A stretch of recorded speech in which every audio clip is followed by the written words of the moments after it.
It's a horse. There's a bright golden haze on the meadow. There's a bright golden haze on the meadow. Wait a minute, why the fuck am I singing this song? I know. I've got to begin the show with a big opening number that sets up the tones and the themes of the show and everything, but this is 2020 and Toto, I have a feeling we're not in Kansas anymore. Or, realistically, Oklahoma. Or any other US state. And I am a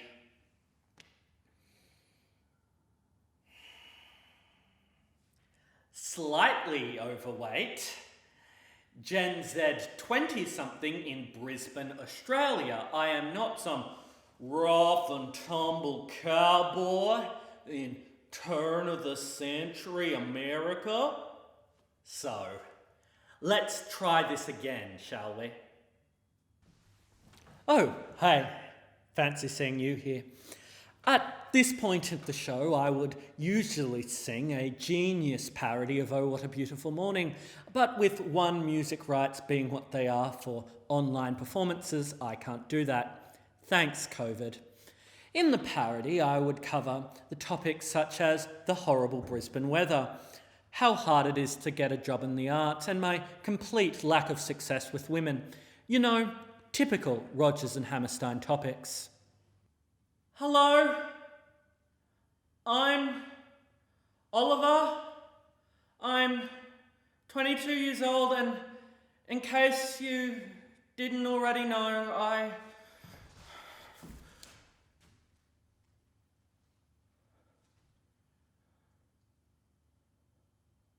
have autism.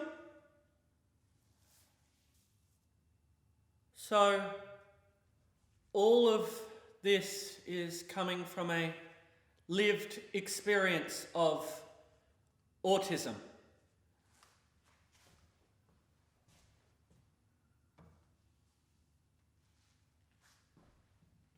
Or, as my mother would call it, self-indulgent wank.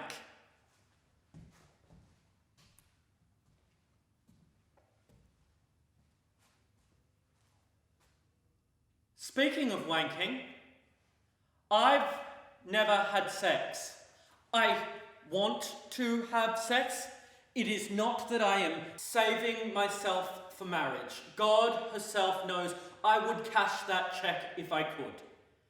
I am totally okay with the fact that I am a virgin. Like, if I was really desperate to get laid, I could always go to the oldest profession in the world and pay for it. Which I am not going to do. Admittedly, I'm an artist, so I'm broke as shit, so couldn't afford it even if I wanted to. And the fact that no woman has slept with me is totally fine. Like, I am not one of those incel guys who hates women and spends all day and night angrily typing things on his laptop. Admittedly, I do spend most of the day and night typing things on my laptop, but that is more to do with the fact that I'm a writer than an angry, straight, white man. Sorry, I know that social custom dictates that I engage in a little bit of verbal foreplay before I talk about my non-existent sex life. So, willkommen, bienvenue, welcome. I'm Oliver, and this is the No Bang Theory. So, why am I talking about sex and girls? Well, that is kind of the point of the show, and we will get to that later, but first let's start at the very beginning. Julie Andrews says it's a very good place to start. See what I did there? I referenced the Sound of Music. That's a musical. I also referenced the musical Cabaret before, in case you didn't know. You see, I wasn't always desperately single, but I have always been desperately obsessed with musicals. Actually, I shouldn't say obsessed. I should listen to my therapist and say hyper-fixated. I have always been hyper-fixated on musicals. So, when I was 3 years old, my mum took me to see famed theatre company's musical production of Snow White and the Seven Dwarfs.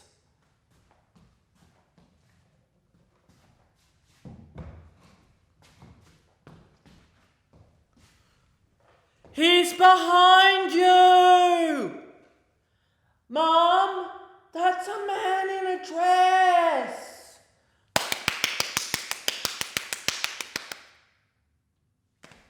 I probably shouldn't call it Snow White and the Seven Dwarfs. I should probably call it Snow White and the Seven Little People, because as a person with a disability, I need to be hyper fixated on appropriate language and representation.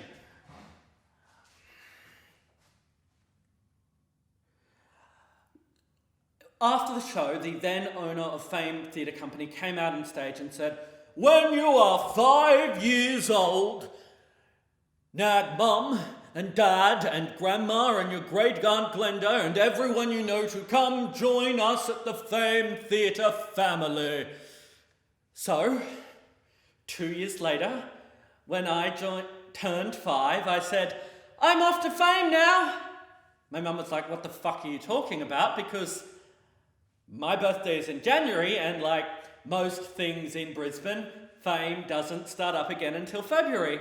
But in my head, due to the autistic trait of strict, rigid thinking, I was going, "But you said I could join Fame when I turn 5, and I'm 5 now, which means I can join Fame. A rule is a rule. There are no exceptions."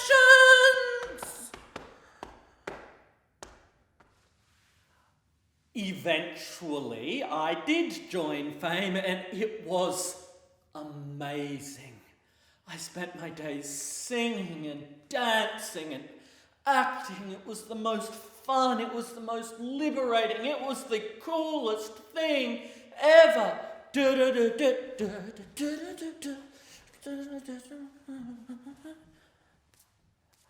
But then I went to school. And my male peers did not think that musical theatre was the coolest thing ever. I was bullied. I got called gay, a sodomite, a fag. It was a hard knock life for me. That's a Annie reference for those at home.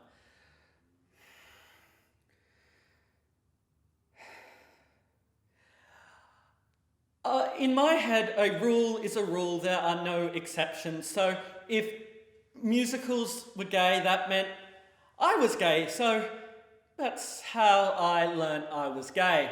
In my household, I was taught that love is love and there is nothing wrong with being gay, so I accepted it and moved on. Until I turned 12 and hit puberty and discovered boobs and a complete lack of interest in penis, well, other than my own. So I had to come out to my parents as straight. They were very disappointed in me. They told me they didn't raise me to be heterosexual, and they kicked me out of the house.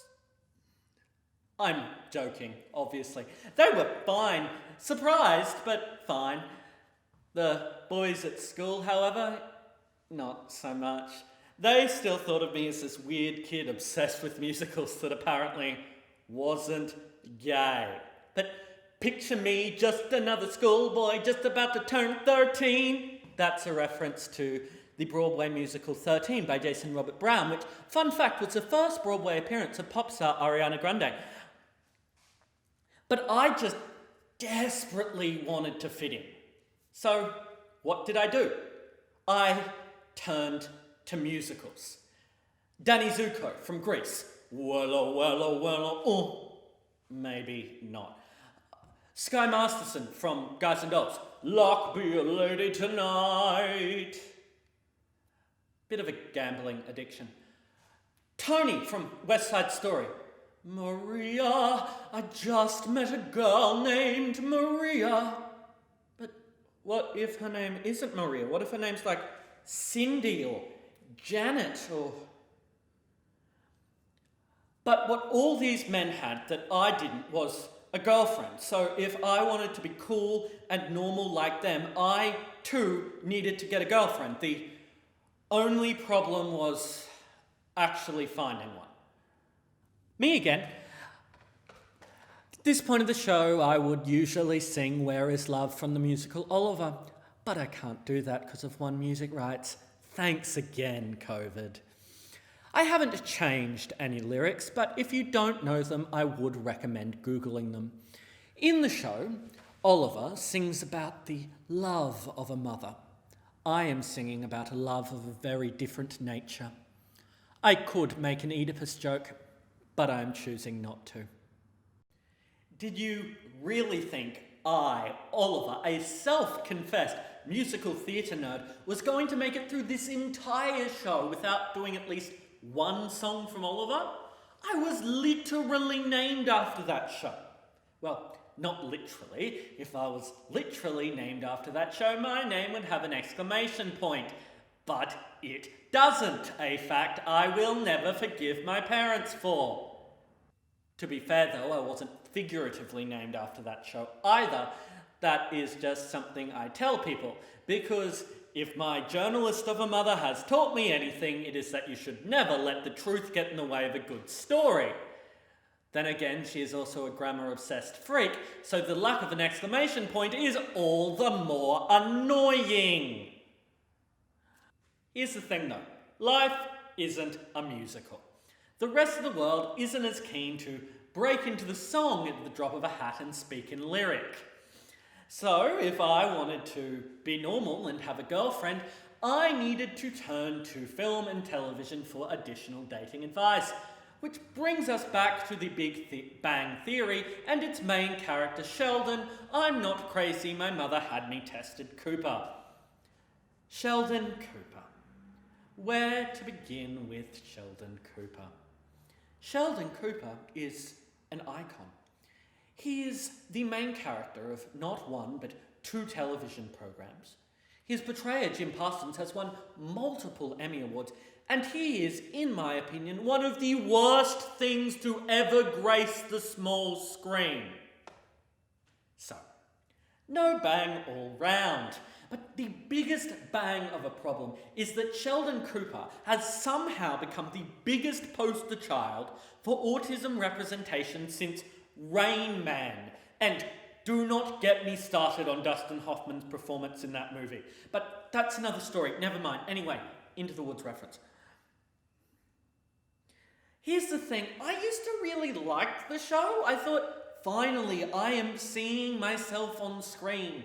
He has all the weird rule-based obsessions, all the odd eating habits, all the lack of social niceties. But what he had that I didn't was a girlfriend. So if Sheldon Cooper could get a girlfriend, I didn't need to change because I too could get a girlfriend. And that is what makes the show so dangerous. It's that little grain of truth that convinces the world that the show overall is pretty accurate. And I am telling you, Dreamgirls, that it's fucking not.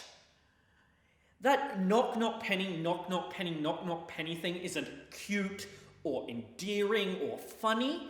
It's just something that people like me are hardwired to do. If you behave like Sheldon Cooper, you don't get a girlfriend, you get a restraining order. It's not some punchline, it is a line that's going to get you punched.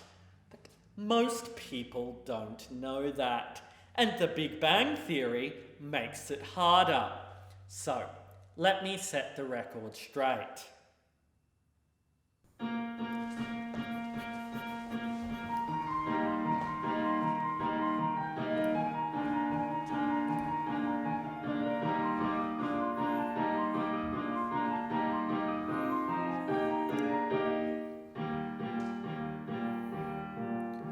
I'm not a handy model for your average neurotypical. I don't behave in ways most normal people find predictable. Some folks react with sayings that are really quite despicable. From freak to weird to odd in language that is never biblical.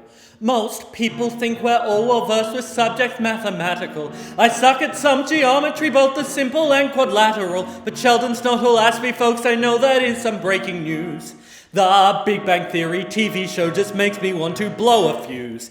The Big Bang Theory TV show just makes me want to blow a fuse. The Big Bang Theory TV show just makes me want to blow a fuse. The Big Bang Theory TV show just makes me want to blow a fucking fuse.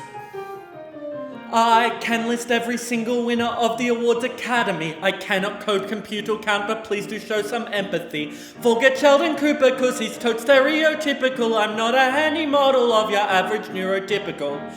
Forget Sheldon Cooper, cause he's totes stereotypical. I'm not a handy model of your average neurotypical. That is the end of the show that I have chosen to showcase.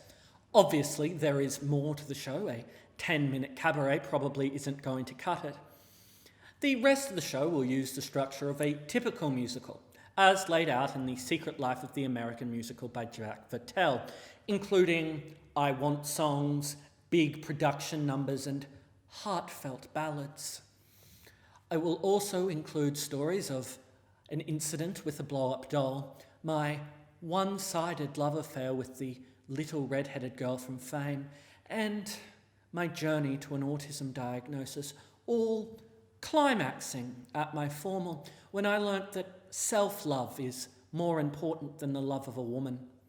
I am a bit of a slow learner, so that is a lesson I had to learn over and over again, hence the show. Sorry if that's a bit of a spoiler, you know, YOLO.